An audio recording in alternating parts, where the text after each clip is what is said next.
சிலர் சொல்லுவாங்க, அது என்ன விசுவாசம், அற்ப விசுவாசம்.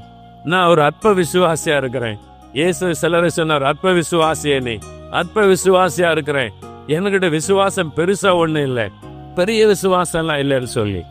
ஆண்டவர்கிட்ட ஒரு நாள் சீசர்கள் கேட்டாங்க, ஆண்டவரே எங்களுடைய விசுவாசம் பெருகும்படி எங்களுக்கு உதவி செய்யும், எங்களுக்குள்ள இருக்கிற விசுவாசம் பெருகணும், அது இன்க்ரீஸ் ஆகணும், அதுக்கு உதவி செய்யும் அப்படின்னு கேட்கிறாங்க. அப்ப ஆண்டவர் என்ன சொன்னார் தெரியுமா?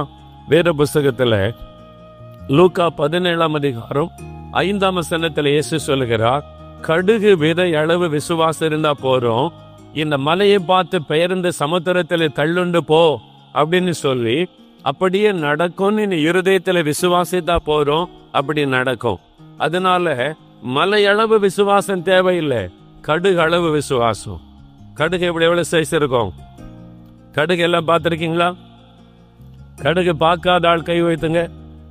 கடுகு பார்த்துருக்கிறவங்க எல்லாம் கை வைத்துங்க. கடுகு பார்த்துருக்கீங்களா? கடுகு இவ்வளவுல இருக்கும்.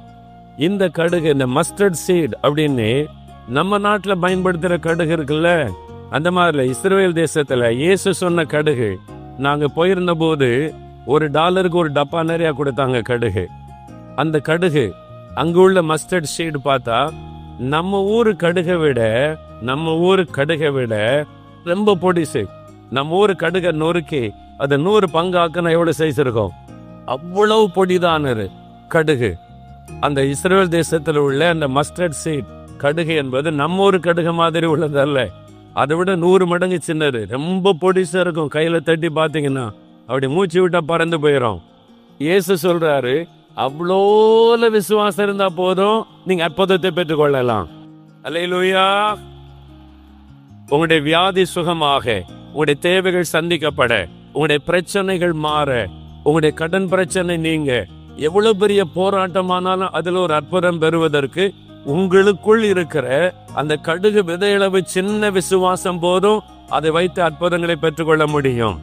ஆமேன். அல்லேலூயா. உங்களுக்குள் இருக்கிற அந்த விசுவாசத்தை சந்தேகப்படாதுங்க, அதுதான் அவிசுவாசம். ஆண்டவர் எனக்குள் விசுவாசத்தை வைத்திருக்கிறார். கடுகள விசுவாசம் இருந்தா போதும், மலையே பெயர்த்து விடலாம், எந்த வியாதியும் சுகத்தை பெற்றுக்கொள்ளலாம், எந்த வியாதியிலிருந்து விடுதலை பெற்றுக்கொள்ளலாம் என்கிற விசுவாசம், அதுதான் ஆண்டவர் இயேசு சொல்லுகிற விசுவாசம். அப்போ உங்களுக்குள்ள விசுவாசம் இருக்குது, கடுகு விதையளவு சின்னதா இருந்தா போதும், அதனால அதை வச்சு பெரிய அற்புதத்தை பெற்றுக்கொள்ளலாம். ஆமீன் சொல்லுங்க.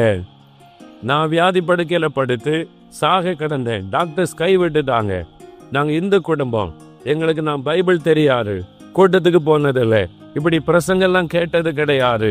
ஆனா என்னுடைய தாயாருடைய இவ்வளவுக்கான விசுவாசம், கடுகு விதையளவு விசுவாசம், இந்த மாதிரி இயேசு அற்புதம் செய்கிறார், நாங்க இந்த மாதிரி கேள்விப்பட்டதில்லை சாட்சியெல்லாம்.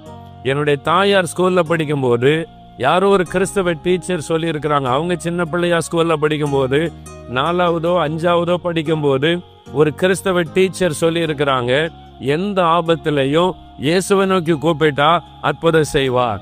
இதுதான் உங்களுக்கு தெரியும், இயேசுவை நோக்கி கூப்பிட்டா அற்புதம் செய்வார், வேற ஒண்ணும் தெரியாது. இவ்வளவுக்கான விசுவாசம், அது என்றைக்கோ போடப்பட்ட ஒரு விசுவாச வார்த்தை, எத்தனையோ வருஷத்துக்கு முன்னால உள்ளத்திலே போடப்பட்ட வார்த்தை.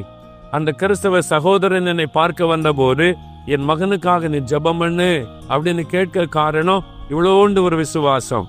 அந்த விசுவாசத்தை ஆண்டவர் கனப்படுத்தி சாக கிடந்த எனக்கு ஒரு பொது வாழ்க்கை கொடுத்து விட்டார். அல்லேலூயா. அப்போ உங்களுக்குள்ள இருக்கிற இவ்வளவுக்கான விசுவாசம் போதும், கேன்சர் வியாதி சுகமாயிரும்.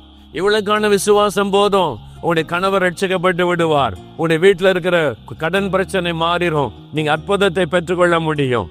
அதனால எனக்கு பெரிய விசுவாசம் இல்லையே அப்படிலாம் நினைக்காருங்க, இவ்வளவுக்கான விசுவாசம் போதும்.